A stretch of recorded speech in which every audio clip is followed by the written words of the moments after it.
Vega. Magandang hapon ho sa lahat, Sir Karlo, sa lahat nakikinig ngayon. At sa aking mga kasama ho sa Department of Health at sa ibang ahensya ng gobyerno, maraming saka media partners po natin. Magandang tanghali po sa inyong lahat. Unang-una, Sir Karlo, at least ngayon nailagay tayo sa isang situation na meron tayong pag-asa or hope compared nung 2021 at 2020 kasi meron na tayong mga bagong gamot na pwede nating makuha sa 2022. Ito, ang una nito itong antiviral drug, no, na nagawa po ng Pfizer at ang ano nito, ang generic name nito is Nirmatrelvir. At ito ay unang nakita po at na-examine at na-research doon sa Pfizer sa USA at nakita nila sa data ho nila sa lahat ng mga pasyenteng nabigyan po nito, nag-reduce ang kanilang hospitalization and death to about 90%. Ang unang antiviral kasi na lumabas sa market, sa merkado, ay yung molnupiravir. Isa din yung antiviral drug na ginawa ng Merck, pero ngayon sa kakalabas ngayon ng mga resulta, mga 30 to 40% ang kanyang reduction in hospitalization and death. So itong Bexcovid ngayon, ito yung trade name ng Nirmatrelvir o sa US ito yung Paxlovid. Itong antiviral na puto, ito yung may bigay sa mga pasyenteng with mild and moderate, lalong-lalo na sa mga high risk, no? Kasi talagang bababa ang kanyang hospitalization and even death. Ngayon, itong Paxlovid to be given in 5 days at nasa isang package nga yan sa itong Bexclovid or Paxlovid for the next 5 days.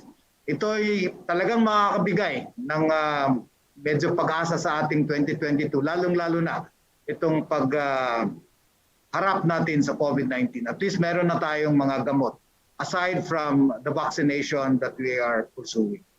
So yun, Sec Karlo. Maraming salamat, Yusek Bong Vega.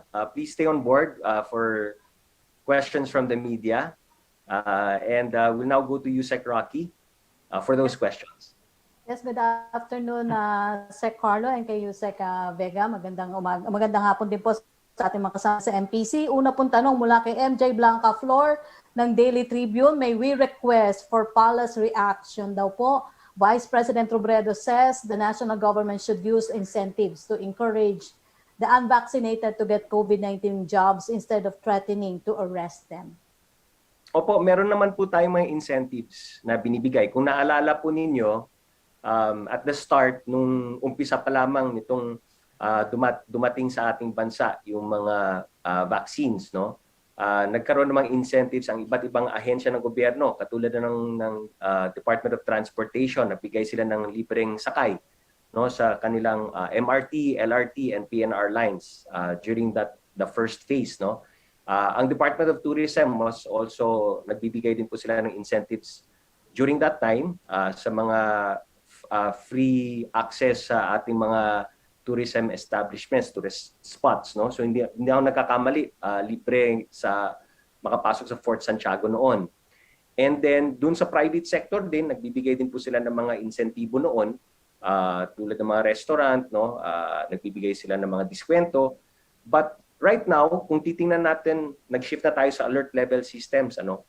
At sa alert level systems po natin, meron din po tayong binibigay na incentives based on our alert level system. Kung matatanda ninyo, sa alert level 2, sa alert level 3, at maging sa alert level 4, ang incentive po for fully vaccinated ay makakapasok po sila sa mga indoor establishments that we have defined sa alert level systems natin. Katulad na lamang sa alert level 2 at alert level 3, yung pinapayagan natin yung indoor capacities, halimbawa ng dine-in establishments, mga restaurant, pwedeng pumasok doon ang mga fully vaccinated lamang.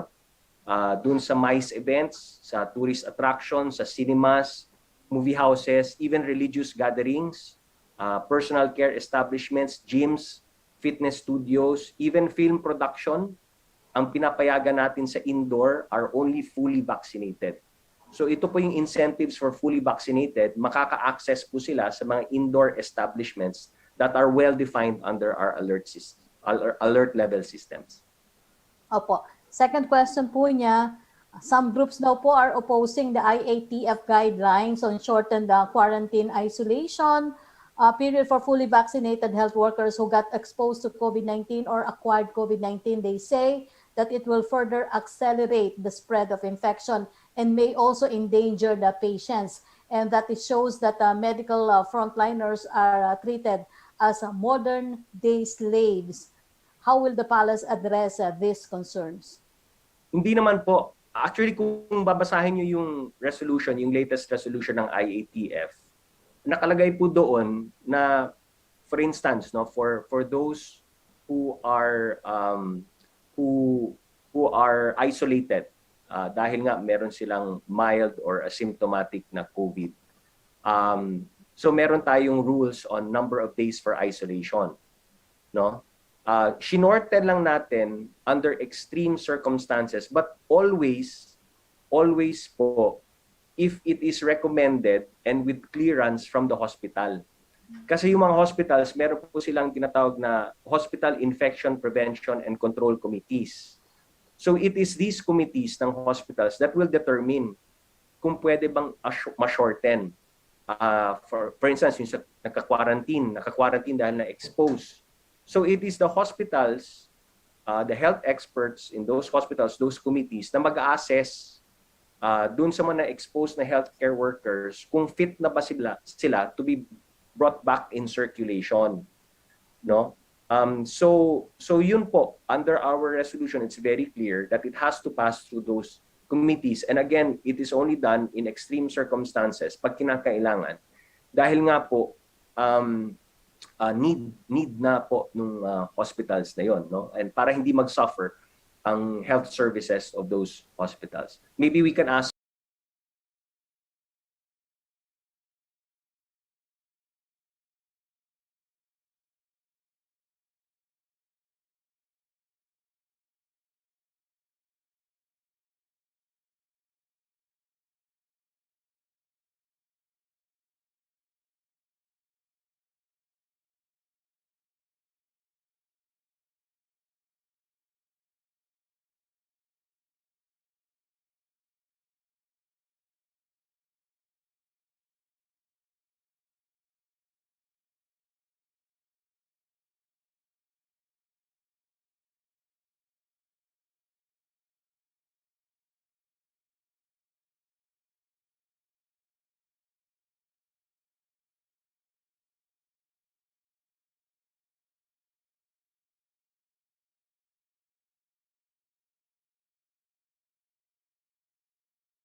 the Department of Health. And of course, this proposal will be sent to the IATF for consideration and approval na mag-isolate na ho tayo once kasi 60% naman natin ngayon dito sa bansa Omicron, and basically we can actually isolate the asymptomatic cases for especially if you're vaccinated for 5 days, similar to the healthcare workers. Over to you, Mr. Karlo. Thank you, Yusek Rocky. Opo. Susunod pong tanong mula kay Laila Salaveria ng Inquirer. Secretary Galvez daw po said the increasing number of cases is hampering the vaccination drive because healthcare workers and LGUs are focused on caring for those in the hospitals and because the healthcare workers are getting infected or exposed. How will the government address this? How does it plan to ensure there will be enough personnel to conduct the vaccination, especially since the President has ordered the NVOC to increase the vaccination rates outside the National Capital Region? Yes, according to Secretary Charlie Galvez, doon sa Talk to the People kagabi, they in the NVOC and Secretary Galvez will be looking into augmenting, no? So magkakaroon ng proposal for manpower augmentation to make sure na mas marami pong manpower, yung mga manpower requirements natin to increase our vaccination on the ground, especially sa mga regions, especially sa mga provinces. Gagawin po ng NVOC and through Secretary Charlie Galvez with the full support of the President. Opo. Sec Karlo, susunod na magtatanong via Zoom si Mela Lesmoras ng PTV. Mela? Hi, good afternoon, Secretary Nograles at kay Yusek Vega at kay Yusek Rocky. Secretary Nograles, unahin ko lang po yung sitwasyon nga sa NCR dito sa pagtaas ng COVID-19 cases. Sabi rin kasi ng Octa Research na sa severe outbreak na ang NCR and even the DOH reported last night na patuloy nga rin yung pagtaas ng cases dito sa NCR na nangunguna rin nga sa may pinakamaraming kaso ng COVID-19. My question is the government po still on top of the situation at magko-qualify na ba yung sitwasyon ngayon para sa higher alert level sa NCR? Yes, actually kung titingnan mo, to be very transparent about it, meron kasi kaming decision matrix, no? And this can be found in IATF Resolution number 152. So dito makikita po natin, lagi kong sinasabi, tatlo yung tinitingnan namin dito, no? Yung 2-week growth rate at yung average daily attack rate. So kung titingnan natin, halimbawa sa Metro Manila, nasa high na po tayo sa 2-week growth rate at nasa high din po tayo sa average daily attack rate. Kaya nga po, ang risk classification natin is critical. So yun yung nasa top right most naka-color gray dyan sa ating graphic, no? And because of that, nasa critical high risk na po tayo, titingnan naman po natin yung total bed utilization dito sa left-hand side, no, of this chart. So sa left-hand side of this chart, makikita natin yung total bed utilization. And kahit bagamat nasa critical na po tayo, ang total bed utilization natin ay hindi pa po pumapalo sa 71% and up. And that is the reason why we are in alert level 3. So makikita nyo, nasa between 50 to 70% po ang ating total bed utilization. At using this chart, you go to the rightmost hand side, you will see na even under critical, nasa alert level 3 pa rin po ang category natin. So ito yung binabantayan natin, no? Yung total bed utilization. Pag pumalo po ito ng 71% and higher, or 71% to 84%, dito po natin masasabi na dapat i-alert level 4 na po ang Metro Manila. As of the moment, hindi pa po tayo nagbi-breach ng threshold na yan. And that is why Metro Manila still remains under alert level 3. Opo. Thank you so much for this chart, Secretary Nograles. And speaking of alert level system nga po, kailan po ba magpupulong ang IATF members para naman isapinal yung magiging bagong alert level system sa Pilipinas at sa NCR? At ano-ano po yung mga inaasahang magiging bago pang pagdedesisyonan ng IATF para nga mas matugunan pa yung pagtaas ng COVID-19 cases sa bansa? Sa Thursday, ang next IATF meeting natin. And the reason why we are pushing it on Thursday, which is January 13, is pagdedesisyonan din po namin yung magiging classification ng iba't ibang bansa. Kung siya ba ay green, yellow, or red, no? Red list, no? So we have to get the data as close as possible to January 16, no? Paano yung kasi January 16 na po mag-uumpisa yung new classification of countries, especially yung red list. So as close to January 16 as we can. Kaya January 13 po ang aming IATF meeting para pag-usapan una yung alert level system classification ng buong bansa. Then secondly, and that is for January 16 to January 31. At ganoon din po sa pagre-red list, yellow list at green list natin ng countries from January 16 up to January 31. Opo, at panghuli na lamang Secretary Nograles, kung mapapansin po kasi natin talaga marami na rin tinatamaang muli ng COVID-19 sa mga government officials and workers at marami na rin apektadong ahensya. Paano po ito nakakaapekto sa government services? Ano po yung mensahe niyo sa publiko sa gitna ng sitwasyon?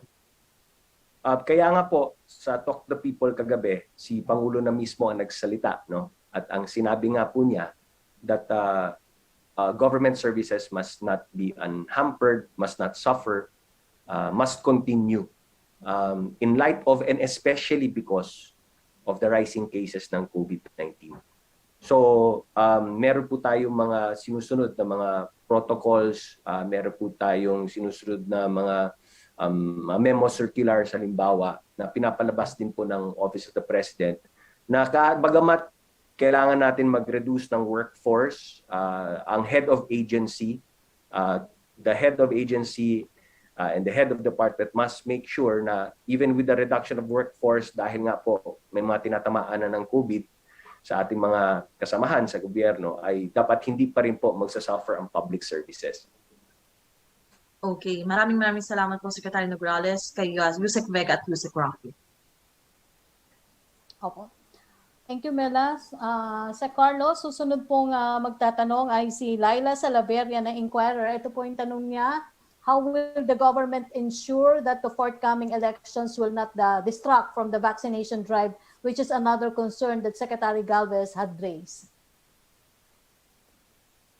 Yes.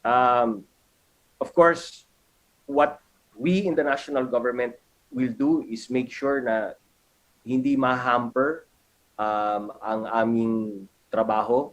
We will continue to focus on that. On the deliverables, na binanggit nga ni Secretary Charlie, may mga targets po tayo. Nakaset po yung targets na yan. And we will continue to deliver sa national government. But the reality, syempre, is that we have to coordinate with the local government units, no? And ang reality din po, pagdating naman sa local government units, many of them are elected, no? Public officials. Of course, may mga appointed public officials sa LGUs, but syempre yung local chief executives are elected, no? At may election nga na forthcoming. So we will have the DILG to ensure that the local government units deliver as far as vaccination efforts are concerned, and even as far as response to COVID-19 is concerned. We will make sure that vaccination and our COVID response is not politicized, and that everybody stays and remains neutral, especially sa pamamahagi natin ng vaccines. Dapat walang pinipili yan. And we will make sure that the targets are met. Susunod pong tanong mula kay Jopel Peleño ng DWIC. Ayon sa Octa Research, by next week po to, there's a possibilities that the healthcare utilization rate in Metro Manila would increase to more than 70%. At sapat na daw to para itaas sa alert level 4 ang NCR. But despite of this, sinabi ni MMDA Chairperson Benhar Abalos that there's no need pa na ilagay sa alert level 4 ang Metro Manila. Any reaction regarding this? Opo. So based on the chart that we showed you, based sa IATF resolution number 152, tama po yan, hindi pa po tayo nagbe-breach ng threshold for alert level 4. No? So hanggat tumama yan sa 71% to 84%, that's the only time na mag alert level 4 tayo. Unless tumama po diyan, we will continue to be on alert level 3. That being said, we have to manage our hospital beds to make sure na ang priority para sa hospital beds should be severe, critical, the elderly, yung may comorbidities, and yung vulnerable. Yung mga mild and asymptomatic ay kailangan i-step down natin sila to TTMFs natin or yung ating isolation facilities, at kung pwede mag-home isolation at mag-telemedicine, telehealth care, ay doon natin sila dadalhin, no? Kung angkop naman at suitable for home quarantine or home isolation, no? Para ma-reserve po natin ang ating beds for those who need it. Severe, critical, vulnerable, elderly, and those with comorbidities. Perhaps we can ask Yusek Bong Vega as well to talk about yung pagpa-prioritize natin ang beds for those who need it most. Yusek Bong? Yes, thank you, Sir Karlo. I think we all understand that the metrics that we're using for high classification is the 2-week growth rate. Yun yung measure ng growth ng epidemic. At saka yung ADAR, which is the average daily attack rate, which is a measure of the risk of infection. Lahat yan mataas. In fact, yung 2-week growth rate natin more than 200% and the ating ADAR is more than 7. So classified talaga ang Pilipinas because of the high new cases that we have, the active cases, as high-risk classification, including the NCR. Pero nakakaiba talaga to sa ating nakikita, no? Compared of last year, when we were high-risk, on a high-risk classification with the 2 metrics, yung HCUR natin, mataas din. In other words, it correspondingly, directly also increased with the increase in the number of new cases. Pero ito ngayon, tumataas yung ating dalawang metrics, pero yung HCUR natin, hindi sumasabay gaano, no?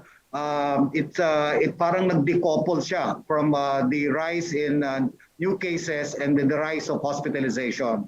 So ito yung dapat titingnan natin. We should not focus on the number of cases kasi alam natin exponential talaga itong Omicron, highly transmissible, and only it can produce mild diseases. Pero what is very important to note is ilan ba yung na HCUR natin in terms of ICU, ilan ba napasok sa ICU, ilan ba nagagamit natin gumagamit ng ventilators at saka oxygen. Kasi ito yung mas itong parameter talaga to, or metric na to, ito yung makikita natin kung gaano ka serious talaga itong Omicron. So for the latest, with a very high risk tayo sa 2 metrics, ang ating HCUR ngayon is 57% with 52% na sa ICU. So alam natin na tataas talaga to if we are not able to bring it down. And the sheer volume of the rise can also have an increase in the HCUR. So I think the government is ready, the Department of Health is ready in terms of the isolation and the intensive care units that should be available, because for the last 2 years, this is what we have been doing, trying to expand and increase the hospital capacity. Thank you, Yusek Vega. Si Karlo, tanong mula kay Chris Hussein ng Remate Online. Reaction daw po sa sinabi ni Vice President candidate at Mayor Sara Duterte na hindi raw dapat maharap sa diskriminasyon ang mga unvaxxed residents matapos magpatupad ng mas mahigpit na restriction ng gobyerno laban sa mga ito. Malinaw naman daw na hindi mandatory sa lahat ang magpabakuna laban sa COVID-19. May choice din daw ang mga unvaxxed residents na hindi magpabakuna. Hindi rin sang-ayon si Mayor Sara sa exclusion or restriction sa mga unvaccinated. Yes, of course, we respect the opinion of Mayor Inday Sara Duterte. On the other hand, the President is only trying to protect the unvaccinated from harm. Nakikita naman po natin sa datos na yung kapag unvaccinated, mas mataas po ang chances na magiging severe or critical COVID yung mga unvaccinated. So as father of the nation, the president is only trying to protect the unvaccinated, and this is for the common good. Thank you, Sir Karlo. Susunod pong magtatanong ay si Trisha Terada ng CNN via Zoom. Good afternoon, Secretary Nograles, and to Yusek Vega and to Yusek Rafi. Sir, dun lang po sa protocol for home isolation, meron po ba tayo, sir, incentive or paano natin i-convince yung publiko na nakakaranas ng sintomas to stay at home? Kasi, sir, di ba marami naman po hindi walang privilege of earning while staying at home. Marami yung no work, no pay. So, paano natin sila, sir, encourage? Kasi di ba yung mindset is, kung iniisip na lang na it's just a common cold or flu, bakit mag-isolate? Baka mawalan sila ng means of earning for that day. Anong plano ng government for these people experiencing symptoms who are living on a day-to-day basis lang po talaga?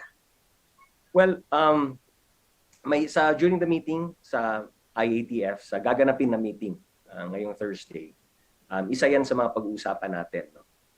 First of all, yung package, health package na pwede natin ma-offer for those who undergo home isolation. At dapat maging kabahagi natin dito, kasama natin dito, yung PhilHealth and of course the healthcare provider. That's accredited by PhilHealth para sa mga nag-home isolate. No? That's number one.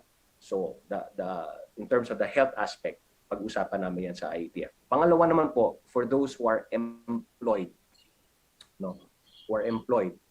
then obviously, pag nagkasakit, then it has to be clarified by the Department of Labor and Employment.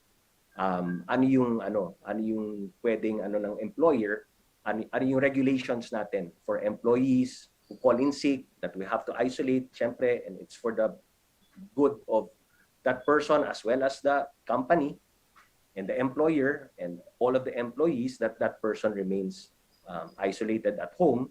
And ano yung dapat very clear din for the Department of Labor and Employment, very clear for the employee and for the employer kung ano yung magiging roles nila. Then of course dapat pag-usapan din po natin kung paano yung self-employed or those who are not employed. Ano ba yung pwede rin po nating ibigay na incentive sa kanila. So this is something that pag-usapan namin sa IATF. Mm-hmm. So do we still have funds if ever ma-iron out po itong mga healthcare packages or incentives? Well, we're working on a new budget right now. It's 2022. So it's a fresh budget. Then of course the challenge would be to look in the budget, in the General Appropriations Law, ano yung pwedeng ma-charge yan if ever we come up with a decision in terms of this concern.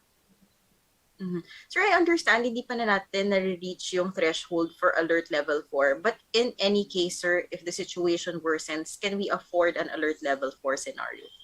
Yes.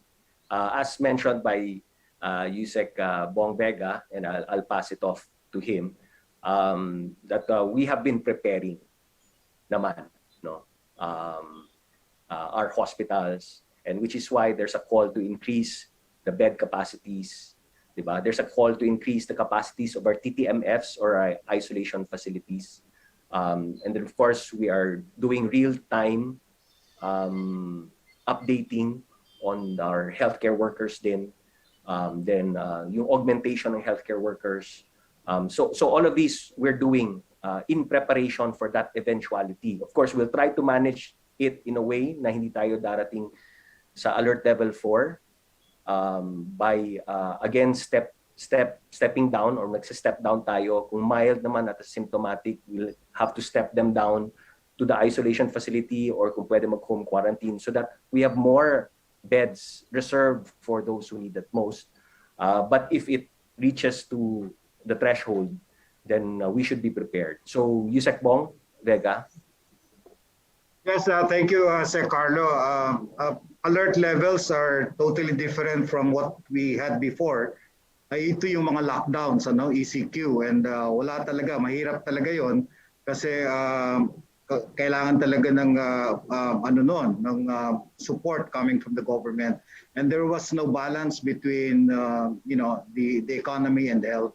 So ito nga yung alert level 4 or alert levels, ito yung nag-emphasize na we are not here for a general lockdown, but rather on granular lockdowns, no? Kung identify yung street or houses ng local government unit so that mabuhay naman yung kabuhayan ng mga ating mga kasamahan. So in other words, trying to balance things off. So I guess with itong alert level 4 natin, kung dadating man talaga to, ang Department of Health naman, we have been expanding our infrastructure. In fact, the other day, inaugurate natin yung 130 bed na for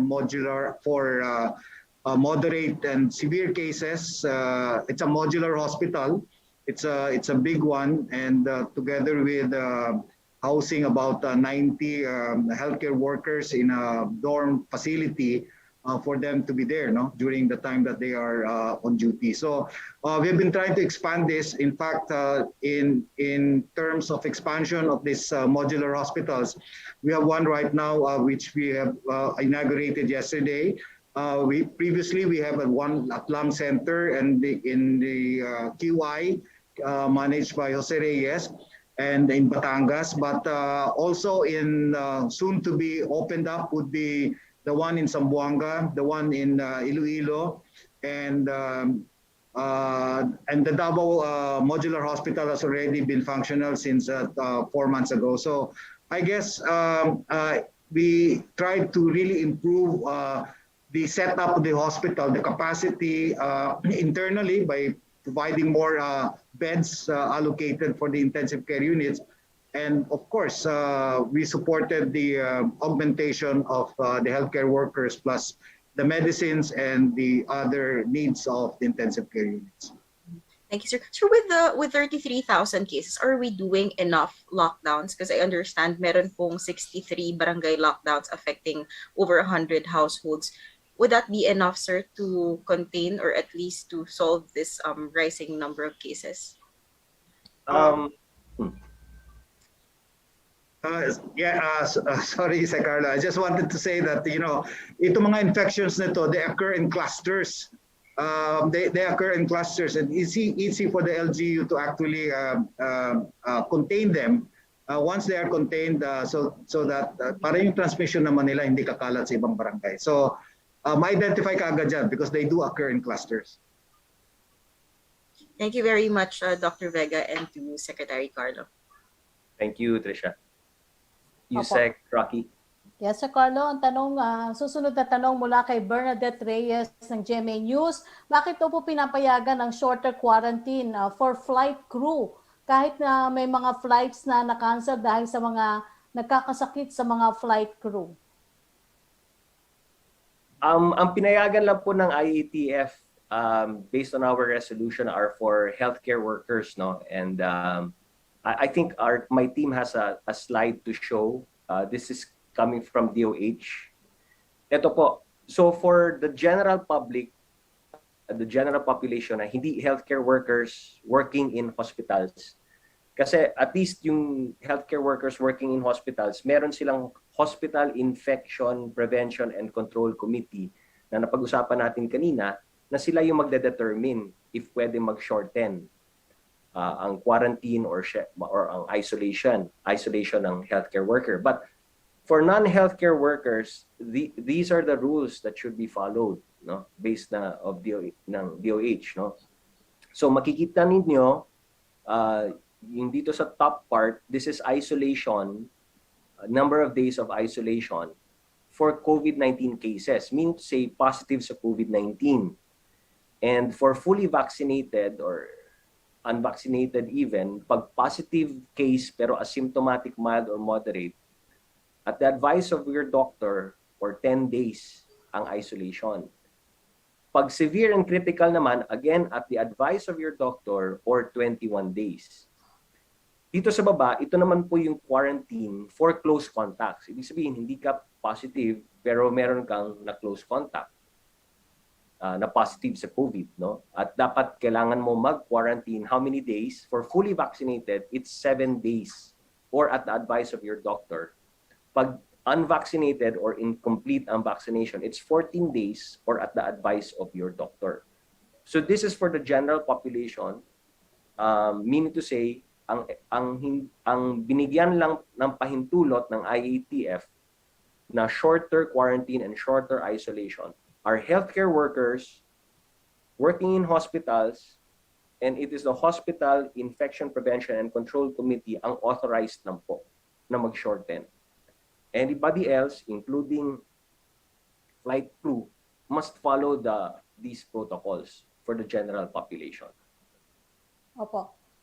Susunod pong tanong niya, bakit, although yung second question po niya, yan na nga po, Sir Karlo, na-discuss nyo na yung about quarantine protocols. Yung sunod po niyang tanong, bakit daw po iba ang standard sa flight crews? Is it because of the need to fly more flights? Paano ma-assure yung safety ng passengers na hindi daw po sila mahahawa? Again, wala pong ina-approve ang IATF na ibang standard for flight crews. Flight crews belong to the general population, so they have to follow the same standards as we flashed in the screen a while ago. Okay. Only healthcare workers working in hospitals that has its own Hospital Infection Prevention and Control Committee are allowed by our IATF to have shorter quarantines, again, in extreme circumstances lang po. Opo. From Jason Rubrico ng SMNI News, para po kay Yusek Vega, sa halos isang linggong pagpapatupad ng Alert Level 3, ano po ang assessment ninyo sa behavior at mobility ng mga Pilipino dito sa National Capital Region? Mas nag-iingat ba ang mga Pilipino ngayon sa gitna ng pagkatala ng all-time record high ng COVID-19 cases? Pansinin nyo, Sir Karlo, can I answer? Go ahead, Yusek Bo. Yes, unang-una kung pansinin nyo ngayon, talagang natatakot na yung mga tao lumabas ngayon because of the high transmissibility ng Omicron. So, kaya kung papasok ka sa mall o kung papasok ka ngayon sa mga establishments, talagang kumukonte. At saka sa workplace nga, kumukonte na rin. In fact, dito nga sa DOH, marami na yung buildings na nag-close because naging positive. So, itong Alert Level 3, nakadulot din ng pagtakot sa ibang nating mga kababayan na lumabas because of this high transmissibility of the Omicron virus. Opo. Sir Karlo, sunod na tanong mula kay Creseling Catarong ng SMNI News. Ano po ang masasabi ninyo sa itinutulak na Chacha at term extension para sa Presidente, House of Representative at iba pang posisyon sa local level? May paparating na eleksyon sa May 2022. At sa palagay ko, wala nang oras ang Kongreso sa panukalang ito. At isa pa, meron tayong mas mabigat na laban. At ito po yung laban against COVID-19. Opo. Sunod pong tanong mula kay Margot Gonzales ng SMN9 News. Yung ano daw po ang komento ng Malacañang hinggil sa hacking incident na napaulat sa mga server ng COMELEC, pangamba ng mga political aspirants, baka malaki ang magiging epekto nito sa voting system o kakalabasan ng mga datos sa May elections. Sabi naman po ng COMELEC, bine-verify pa nila ang report. We will await any update to be pronounced by COMELEC regarding this. No? Siyempre, nababahala rin kami. Obviously, we're also worried about this, kung totoo man ito. So, tabayanan na lang siguro natin, hintayin natin na magpalabas ng official statement ang COMELEC tungkol sa report na ito. Opo. Sir Karlo, mula po kay Red Mendoza ng Manila Times, binabaliktad daw po ng ilang kritiko yung sinabi ninyo sa isang interview yesterday tungkol sa capability ng government to push mass testing with people saying na, I quote, kung may gusto, may paraan, may kakayahan ba ang government na gawin ang mass testing na ginugusto ng mga di umano ay kritiko ng gobyerno kahit sobrang limited ang resources natin? Responsible testing po yung ginagawa natin, no? Responsible testing kasi we have to be mindful na hindi unlimited po ang resources ng pamahalaan at ng Pilipinas. And we have to be smart in where we will put our resources, no? Kailangan natin bumili ng bakuna, no? At napakita naman po natin that mas cost-effective po yung bakuna. Mas maraming mababakunahan natin, mas marami pa po tayong maiiwasan na maging severe at critical na cases ng COVID. No? Kailangan din po natin bumili ng mga antiviral drugs tulad ng na-report na po ng FDA, tulad ng nasabi ni Yusek Bong Vega. Kailangan din po natin mag-augment ng mga manpower natin for healthcare workers. And of course, it comes with increasing our functional bed capacities, ang ICUs natin, the infrastructure that we need to increase the bed capacities ng ating mga hospitals. Marami pong aspeto ang laban nito against COVID. And we have to be very smart kung saan natin ilalagay ang pera ng taong bayan, ng sambayan ng Pilipino. Kailangan matalino tayo sa pagpili saan natin ilalagay. Nandiyan naman yung testing, nandiyan naman po ang PhilHealth na nagpo-cover ng mga testing ng mga symptomatic at mga positive na COVID cases. So this is what we call na smart testing, no? Responsible testing. Hindi tayo pwede na itetest na lang lahat na napakarami. We have to be able to smartly, wisely determine ano po yung testing na gagawin natin na i-cover po ng pera ng taong bayan sa pamamagitan ng PhilHealth. At yan lang po yung dapat natin i-focus yung resources natin. Testing is part of the PhilHealth package. And then we are also pushing PhilHealth again, as I said earlier, na kahit sa home isolation ay kasama dapat sa PhilHealth coverage po yung test ng naman nag-home isolate, no? And we have to find and identify and accredit providers who will provide that. Dahil yung pagbayad po ng PhilHealth dun sa libreng testing ay hindi naman mapupunta dun sa pasyente, dapat mapupunta yan sa provider. So ito rin yung isa sa pag-uusapan namin sa IATF, no? Yung provider na magpo-provide ng testing na dapat covered ng PhilHealth para dun sa mga nag-home isolate na positive sa COVID cases, no? So maybe Yusek Bong Vega would again like to add to this issue about mass testing versus responsible testing. Naka-mute po kayo, Yusek Bong. Thank you, Sir Karlo. Sir Karlo, the policy naman sa Department of Health and sa RITM nitong testing is targeted testing naman talaga or responsible testing. Kasi kung magma-mass testing tayo, ang daming mga negatives niyan. Sayang naman ang resources nga natin.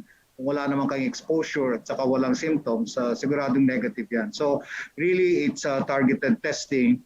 Pati na sa antigen test natin na pinapayagan ng Department of Health, kailangan symptomatic kayo para mas accurate yung result mo. Kung positive ka niyan, positive ka talaga, at saka mataas ang specificity.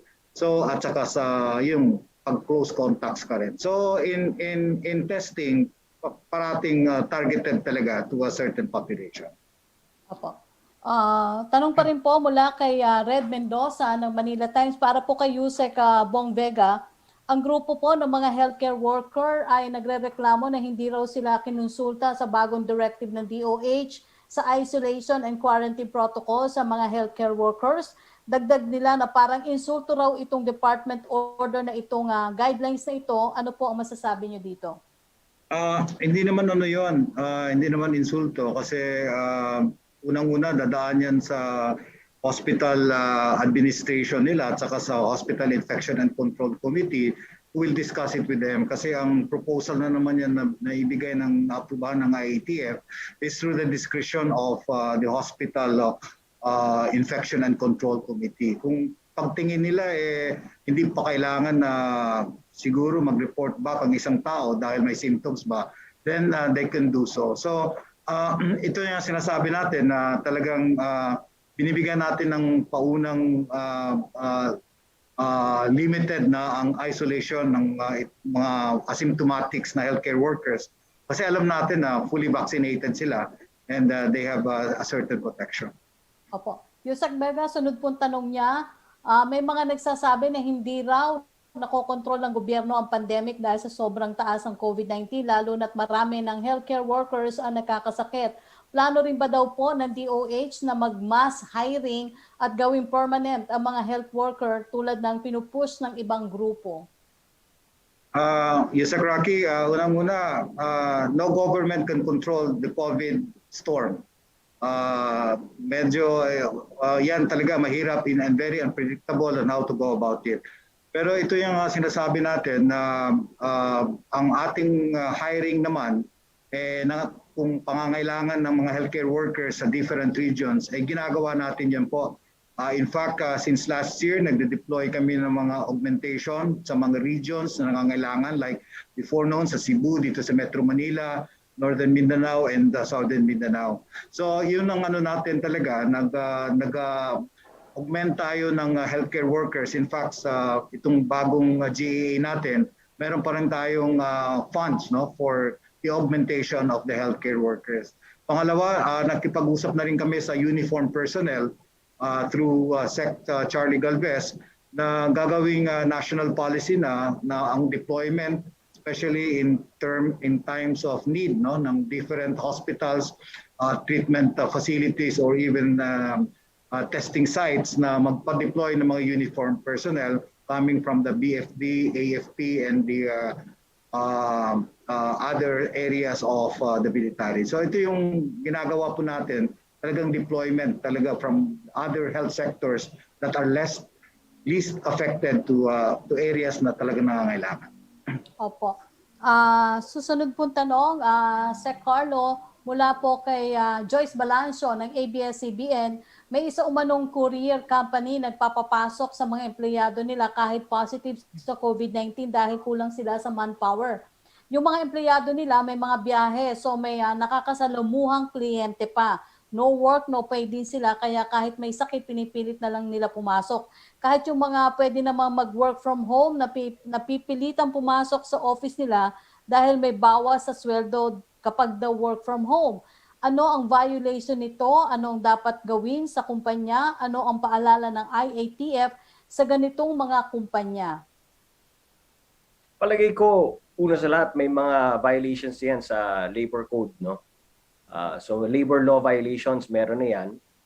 And as far as IATF is concerned, sa mga issuances ng IATF, at dahil sa paglabag, no, kung di umano, no, kung totoo itong nakuha nilang report, kung itong kumpanya na to, sino mang kumpanya ang lumalabag sa mga resolutions at kautusan ng IATF, maging ng Pangulo, paglabag po yan sa Notifiable Diseases Act.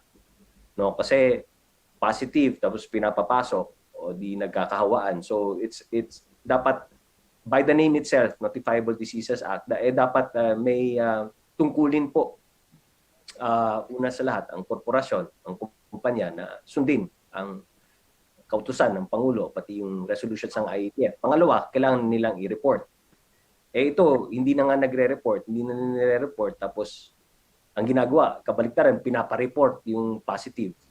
So at the very least, meron din violation yung Notifiable Diseases Act. So may mga parusa po na nakalagay dito at pag korporasyon po, syempre yung Chief Executive Order, the President, General Manager, or such other officer in charge will be held liable. Yung business permit at license to operate shall be cancelled. Plus, may mga labor laws violations din po yan and other similar laws. Bahala na po yung prosecutor sa kanila. Opo. Susunod pong tanong mula kay Joseph Morong ng GMA News. Yung pong unang tanong niya for Yusek Vega, nasagot na ni Yusek Vega about dun sa hospital capacity at saka yung projection po ng Octa Research. Yung third question po niya, Yusek Vega, do you have reports of healthcare workers going back to work as early as 5 days after being diagnosed with COVID? Thank you, Yusek Rocky, for the query, no, coming from Joseph Morong. Unang-una, wala pa kaming report coming from the Infection and Control Committee na pinababalik yung healthcare worker to work after a few days, no, less than 5 days of isolation. Pero gusto ko i-report ngayon na dito ho sa Metro Manila, we have almost na-quarantine, na-isolate na healthcare workers, mga abot na ata ng 6,595 out of 91,838 healthcare workers.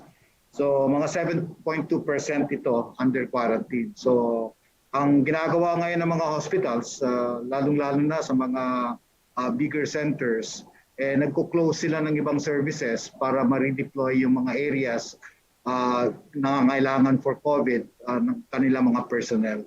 So ang nakikita natin is nagko-close yung mga some services like elective surgeries, OPD, and the rest, no, like diagnostics, para lang makakover ngayon sa mga healthcare workers na isolate o naka-quarantine.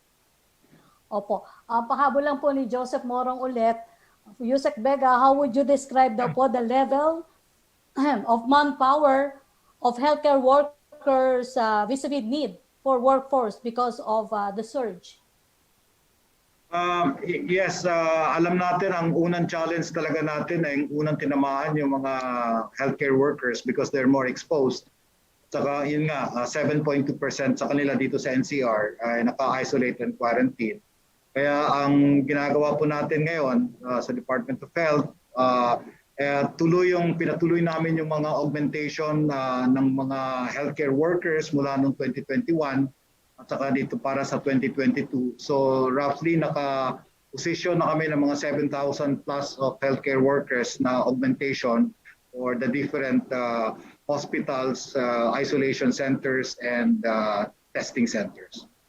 Thank you, Yusek Vega. Thank you, Sir Karlo. Thank you, MPC. Maraming salamat, Yusek Rocky, Yusek Bohong Vega, at sa mga miyembro ng Malacañang Press Corps. Mga kababayan, 8 out of 10 Filipinos are hopeful that the worst of the COVID-19 is behind us, according to the latest Social Weather Station survey. While COVID cases continue to rise, we share this outlook given how the data shows us that our vaccination program has successfully protected our population from the worst effects of the virus. Tulad nga ng sinabi ng Pangulo kagabi, kaya natin ito. Magpabakuna lang po tayo. Malinaw po mga kababayan na nasa atin ang desisyon na may magagawa tayo laban sa COVID. Kahit matindi makahawa ang Omicron, hindi po tayo helpless. We can do something about it. Magpabakuna na po tayo. Anumang brand ito para maging ligtas, para sa karagdagang proteksyon natin ng ating mga mahal sa buhay at ng ating komunidad.